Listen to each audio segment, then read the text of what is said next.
இதுக்கு நீ எதுக்கு பதட்டப்படுற? கல்யாணத்துக்கு Dress நகைங்கன்னு எல்லாமே பர்ச்சேஸ் பண்ணியாச்சு. நாம பிளான் பண்ண மாதிரி எல்லா ஏற்பாடும் பக்காவா நடந்துகிட்டு இருக்கு. இப்படி ஒரு விஷயம் நடக்கணும்னு தானே இவ்ளோ நாளா காத்துட்டு இருந்தோம். அப்புறம் என்ன? அதுக்கெல்லாம் செவந்தி, நாம என்னமோ அந்த கௌதமோட முகத்திரைய கிழிக்கிறதுக்கு எல்லா விஷயத்தையும் பண்ணிட்டு இருக்கோம். அதுல எந்த தப்பும் நடக்க கூடாதுன்னு எனக்கு பதட்டமா இருக்கு. என்ன சிந்து நீ ஏன் இப்போ தேவையில்லாம உன்னை நீயே குழப்பிக்கிற?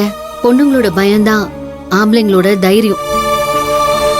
நம்மளோட அந்த பலவீனத்தை வச்சுதான் கௌதம் மாதிரியான பொறுக்கிங்க பொண்ணுங்களோட வாழ்க்கையில விளையாடுறானுங்க. அதுக்கு முடிவு கட்டுதானே நாம இந்த டிராமாவே பண்ணிட்டு இருக்கோம். எந்த பிரச்சனையும் இல்லாம யாருக்கும் எந்த டவுட்டும் வராம எல்லாமே ஸ்மூத்தா தான் போயிட்டு இருக்கு. நீ எதுக்கும் பயப்படாம தைரியமா இரு. நாளைக்கு பாத்துக்கலாம். செவந்தி, என்னதான் நீங்க என்ன தைரியப்படுத்தினாலும் எனக்கு ஹெல்ப் பண்ண வந்த உங்களுக்கு அதனால பிரச்சனையும் கஷ்டமா வந்துருமோன்னு எனக்கு பயமா இருக்கு. இதனால எனக்கு என்ன கஷ்டம் வரப்போகுது? சின்ன சின்ன பிரச்சனைங்க வரும்போது அதெல்லாம் நினைச்சுக்கிட்டு அப்படியே தேங்கி நின்னுட்டோம்னா நம்ம இலக்க நோக்கி நம்ம நகர்ந்து போகவே முடியாது. எல்லாத்துலயும் துணிச்சலா முட்டி மோதி ஜெயிக்கணும். அதனால என்ன பத்திலாம் நீ வரி பண்ணிக்காத. அத நான் பாத்துக்கிறேன். அதெல்லாம் செவந்தி, அந்த கௌதமோட முகத்திரைய கிழிக்க நீங்க தான் எனக்கு எல்லா விதத்திலயும் உறுதுணையா இருக்கீங்க. ஆனா சத்ரபதி சார் உங்க மேல அளவுக்கு அதிகமான நம்பிக்கை வச்சிருக்காரு. அவருக்கு நம்ம சீட் பண்றோம்னு தெரிஞ்சா, அதுவும் அதுக்கு நீங்க தான் ஹெல்ப் பண்றீங்கன்னு தெரிஞ்சா அவர் உங்களை என்ன நினைப்பாரு? நீங்களே கொஞ்சம் யோசிச்சு பாருங்க. இது பாரு சிந்து, முதல்ல நம்ம யாரையும் சீட் பண்ணல. தப்பு பண்ணவனுக்கு எடுத்து சொல்ல வேண்டிய விதத்துல எடுத்து சொல்லி நியாயம் கேக்குறோம், அவ்வளவுதான். இதுல என்ன தப்பு இருக்குன்னு நீ கவலைப்பட்டு இருக்க? நான் கௌதம பத்தி கவலைப்படல செவந்தி, சத்ரபதி சார நினைச்சுதான் வருத்தப்படுறேன். நீ எதுக்கு தேவையில்லாம குழப்பிக்கிற? சத்ரபதி சார் நியாயமான மனுஷன். அவருக்கு தெரிஞ்சா கூட நாம செஞ்ச இந்த விஷயத்துக்கு சப்போர்ட் பண்ணி தான் பேசுவாரே தவிர சண்டெல்லாம் போட மாட்டாரு. நீ இதெல்லாம் நினைக்காத. அதனால வீணா போட்டு குழப்பிக்காம தைரியமா இரு. சிந்து, அப்படியே ஏதாவது பிரச்சனை வந்தாலும் வரட்டும். நான் இதுக்காகவும் பின்வாங்க மாட்டேன். நான் உனக்காக பக்கபலமா நிப்பேன். எனக்கு நீ நினைச்ச மாதிரி உனக்கு நியாயம் கிடைக்கணும், அது போதும். கண்டிப்பா கிடைக்குங்கிற நம்பிக்கை எனக்கு இருக்கு. எல்லாம் நல்லபடியா நடக்கும், நீ கவலைப்படாத. எப்படி செவந்தி உங்களால எல்லா பிரச்சனையும் ஒரே மாதிரி ஹேண்டில் பண்ண முடியுது? ஏன் அப்படி கேக்குற? ஏன்னா ஏற்கனவே மது விஷயத்துல நீங்க மன ரீதியா ரொம்ப பாதிச்சு போயிருக்கீங்க.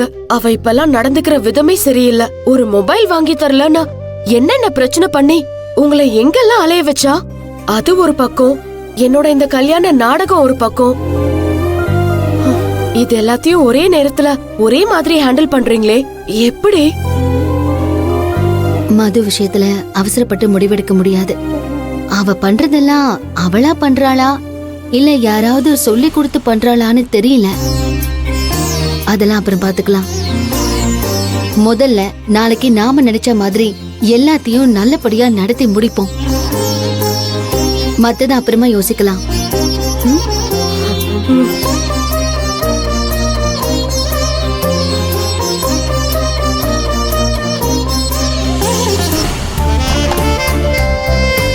இந்தா இங்க பாரு, இந்த செயினை போட்டுக்கோ. கல்யாண மாப்பிள்ள ஒத்த செயினோட இருந்தா நல்லாவா இருக்கும்? இத போட்டுக்க. விரல காட்டு.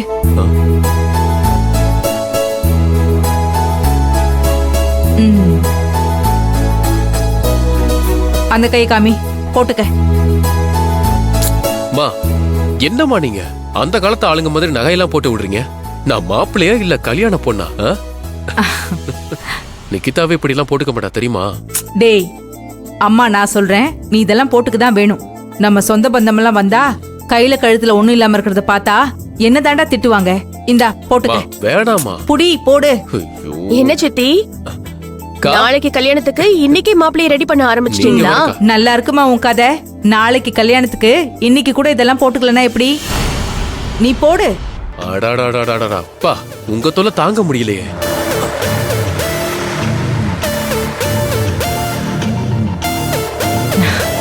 அது இருக்கட்டும், என்னைக்கும் இல்லாம நீ இன்னைக்கு ரொம்ப சந்தோஷமா இருக்கிற மாதிரி தெரியுது. உன் தம்பிக்கு கல்யாணம் நடக்க போகுதுன்னா ஆமாமா, அக்கா சந்தோஷப்படதானே செய்வாங்க. பூர்ணி அக்கா மட்டும் இல்லைன்னா இந்த கல்யாணம் நடக்கிறதுக்கு வாய்ப்பே இல்லையம்மா. இந்த கல்யாணத்துக்காக நான் மட்டும் கஷ்டப்படல கௌதம், நாம எல்லாருமே சேர்ந்துதான் கஷ்டப்பட்டிருக்கோம். நிகிதா உனக்கு லைஃப் பார்ட்னரா வந்துட்டானா அவளை வச்சு அந்த செவந்திய அடிச்சு துரத்திடலான்னு தான் பரிகாரங்கிற பேர்ல படாத துன்பத்தை எல்லாம் அனுபவிச்சிருக்கோம். அதுக்கு பலனா நாளைக்கு உன் கல்யாணம் நடக்க போறது ஒரு பக்கம் சந்தோஷம்னா எனக்கு கூடுதலா இன்னொரு சந்தோஷமும் கிடைச்சிருக்கு. அப்படி என்ன கூடுதலான சந்தோஷம் உனக்கு கிடைச்சிருக்கு? அது வேற ஒண்ணும் இல்ல சித்தி, இத்தனை நாள் அந்த செவந்தி வெளியிலயும் வீட்லயும் என்ன மாத்தி மாத்தி டார்ச்சர் பண்ணிக்கிட்டு இருந்தால. ஆமா, அதான் அவகிட்ட பல தடவை அசிங்கப்பட்டு அவமானப்பட்டு நிக்கிறியே. இல்ல இல்ல, நிக்கிறோமே. அந்த செவந்தி வெளியில பிசினஸ் ரீதியா நம்மள பண்ண டார்ச்சருக்கு நிகிதா வச்சு பிளான் பண்ண மாதிரி வீட்லயும் அவ என்ன டார்ச்சர் பண்ணதுக்கு மதுவை வச்சு பிளான் பண்ணிட்டேன். மது? எப்படா இப்படி ஒரு சந்தர்ப்பம் கிடைக்கும்னு ரொம்ப நாளா காத்துக்கிட்டு இருந்தேன். அதுக்கு இப்பதான் நல்ல வாய்ப்பு கிடைச்சிருக்கு. இனிமே அந்த செவந்தி என்கிட்ட மாட்டிக்கிட்டு திக்கு முக்காட போறா பாருங்க. அக்கா, இப்ப வரைக்கும் விஷயம் என்னன்னு சொல்லவே இல்ல. அதானே, அவ பொண்ணை வச்சு என்னத்த பண்ண போற? மதுனா அந்த முதல் தாரத்து பொண்ணையா சொல்ற? ஆமா சித்தி, அவளேதான். இப்ப அவ என்னோட கண்ட்ரோல்ல இருக்கா. நான் என்ன சொன்னாலும் செய்வா. நான் ஆட்டி வைக்கிறபடி எல்லாம் ஆடுவா. அப்படி ஒரு நம்பிக்கைய என் மேல நான் அவளுக்கு விதைச்சு வச்சிருக்கேன். அதெல்லாம் சரிதான். அந்த பொண்ணு உன் பேச்ச கேப்பா, ஓகே.